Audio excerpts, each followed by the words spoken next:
Whenever I hear critiques of Legend of Korra, I'm largely in agreement with them. The characters felt underdeveloped, the story felt rushed, concepts weren't fleshed out, and the pacing wasn't very cohesive. Yada yada yada, you get the point. I'd say the main problem with Legend of Korra is that its predecessor was too good. When the bar is raised so high, it's hard to live up to audience expectations. That isn't the fault of the show itself, it's more a problem of being a sequel to an already beloved franchise, because sequels tend to never outshine their originals, and nostalgia also tends to overshadow expectations.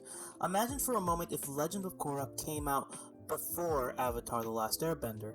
If Legend of Korra was just its own original series and came out first, I'm sure a lot of people would be demanding more content from the world that was created. But since it came out as a sequel, it was kind of like a layer stacked on top of an already great series, so it of course couldn't set up a foundation stone the same way Avatar The Last Airbender did. Now when I see criticisms of Legend of Korra, typically it falls into one of two categories. It's either A, the storytelling techniques just weren't too well done and needed to be written in a more cohesive manner, or B, it just wasn't Avatar The Last Airbender. When it comes to that latter critique, I tend to not address those because people who say that just wanted more of Avatar and didn't really want Legend of Korra, which is fine, everyone has their own tastes. But I want to address why the pacing issues in Legend of Korra fell short to what it could have been. Because while all of those criticisms are very legitimate, there were some things going on in the background that caused those writing issues to exist in the first place. But first, I'd like to point out the clip that made me decide to make this video in the first place. Now that I've talked about anime and anime-inspired series and a lot of really badass kick-ass women that I goddamn love, I guess the time has come to talk about characters that were whammon first and characters second. Very briefly, never fear, that's not what this video is meant to be about. But all these characters, they're in the series because the series is better with a character like this. They're not in the series because, oh, we need to check whammon off our list to make things go smoother. I feel like Korra from The Legend of Korra did not hold up this mantle nearly as well as Aang did, as far as a protagonist goes. But Korra is just really powerful, hot-headed, makes terrible decisions time and time again, and the series rewards her for those terrible decisions because, hey, things worked out after all. You have this guy Tenzin, calm-minded dude that's trying to get her to do the right thing, and she ends up not listening, doing her own thing because her time of the month is the whole goddamn month. Things eventually work out after some casualties, and Tenzin's like, I'm sorry, Korra, you were in fact right. Whammon, I respect you. Nuttucks, you're awesome, but this sentence alone tells me you're projecting 2020 thinking to 2012. And don't get me wrong, your other criticisms of Korra were right on point, but in no way did the producers make Korra for the sake of women empowerment. In fact, the opposite case was true. Korra was initially meant to be a boy because the producers thought a girl protagonist wouldn't be well received by their audience. The producers knew that their demographics were mostly boys, and they wanted to cater to that audience by making the Avatar another boy. Brian and Michael were actually going to walk away from the show because they wanted to have the Avatar that they envisioned. After the producers showed the pilot to test audiences, the audience told them that Korra was awesome and that it didn't matter that she was a girl. The producers decided to greenlight Korra as the Avatar despite her being a girl, not because she was a girl. In other words, Korra wasn't a whammon for the sake of being a whammon. She was a whammon despite being a whammon. Nickelodeon was against her being a whammon, but the writers held firm on this and allowed Korra to be a whammon despite what the producers were pushing for. In 2012, no one really actually worried about reaching out to women viewers. The mentality was still action shows are for boys, not for girls. This was still pretty prevalent in 2012, and it would take a few more years before the idea could finally be turned around. Korra's hot-headedness wasn't necessarily a push for women empowerment, it was largely meant to serve a contrast to Aang's evasive personality in the series before it. She was supposed to be a contradiction to Aang in order to distinguish herself from the previous show. Korra was a girl because the writers wanted to make something different and unique from Aang in every way. Because while Aang was a person who never wanted to be an avatar, Even though the world needed the Avatar most, Korra was a person who defined and identified herself as the Avatar, even though the world no longer needed an Avatar. But let's go back to Nickelodeon's production decisions. The reason I wanted to open up with this small example is to kind of give a good representation of how Nickelodeon treated this show. A common complaint with Season 1 is that the problem fixed itself too cleanly to be a satisfying stepping stone to the next season.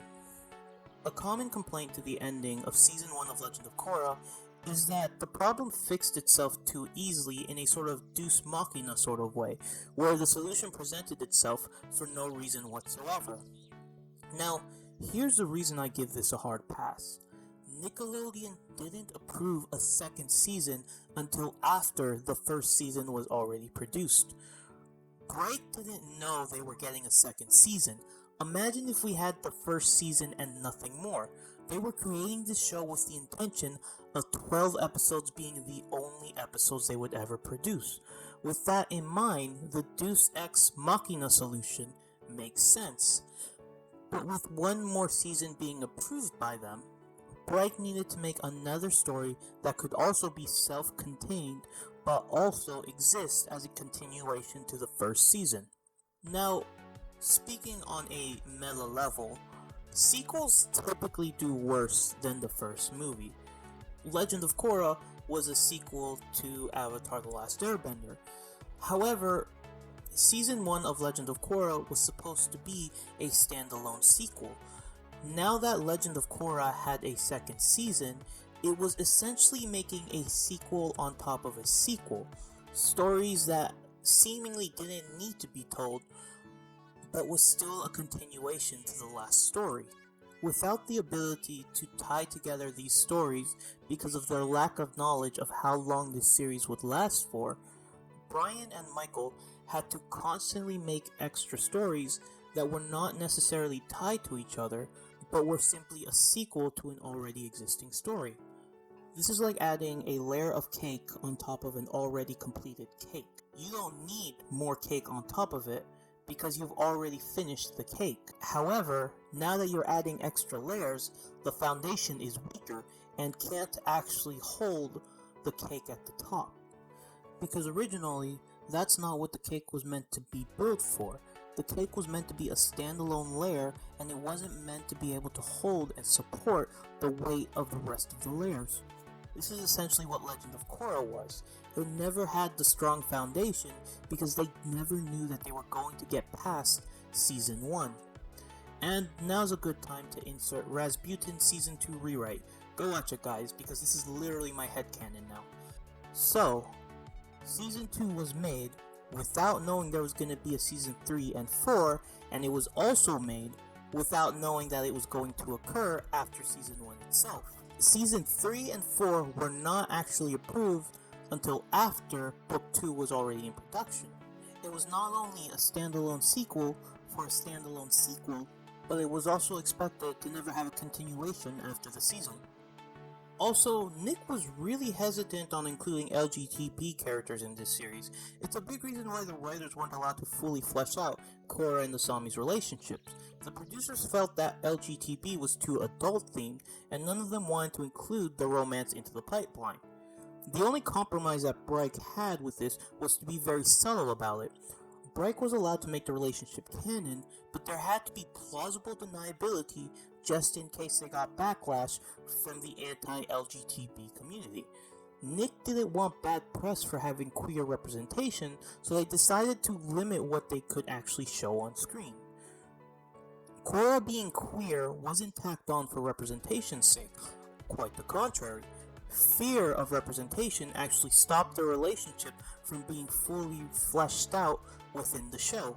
What we ended up getting was a skinnier version of their romance on screen, which amounted to a hollow relationship which couldn't be fully explored and developed between these two characters. Nick basically got to have its cake and eat it too. They gave the writers what they wanted, but didn't give it all the way in order to absolve themselves from potential backlash of having LGTB in a children's TV show, because in the end, Nickelodeon chose to play it safe rather than sorry. There's actually a lot more to unpack here, so I'm just going to link to another video which explains this a lot better than I do. Anyway, the only episode that really upset me the most was Remembrances. This to me was the weakest episode in the series, and it shows how much Nickelodeon screwed Brian and Mike over. Now, for those who haven't watched the episode, Remembrance is basically a clip flashback episode, retelling the series without really progressing the story. Many fans were obviously disappointed with this particular episode, but there's a reason why this episode had to exist. Allow me to read portions of Brian and Michael's input on the episode's Remembrances. Quote, "I'm here to explain why we ended up having to do one.